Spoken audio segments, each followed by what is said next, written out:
Welcome to the Rim Break Rodeo. We hope this video helps. In this video, I will explain how to file KRA tax returns. Filing your tax returns is a crucial annual obligation for every taxpayer. We will guide you through the entire process, from gathering your essential documents to successfully submitting your return online.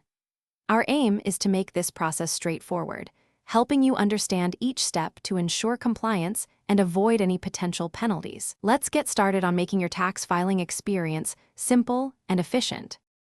Before you begin filing, gathering all necessary documents is vital for accuracy. For employed individuals, your P-9 form is essential, summarizing your annual earnings and deductions. If you have a mortgage or life insurance, collect those certificates to claim applicable reliefs. For those with other income, such as from a business or rental property, ensure all financial records are organized. Always have your KRA personal identification number and iTax password at hand. The next step involves navigating the KRA iTax portal. Begin by logging in with your KRA PIN and password.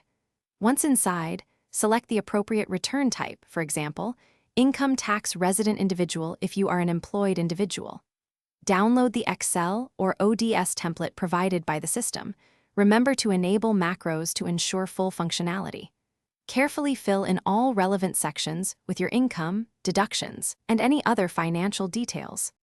After filling out your return, a thorough review is critical to prevent errors.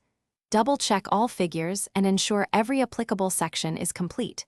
Once satisfied, upload the zipped return form to the iTax portal. Confirm your submission and immediately download the e-return receipt, which serves as proof of filing. Remember, the annual deadline for individual income tax returns is June 30th. Failing to file on time can incur a penalty of 2,000 shillings or 5% of the tax due, whichever is higher. Thanks for watching. Consider subscribing if we helped you.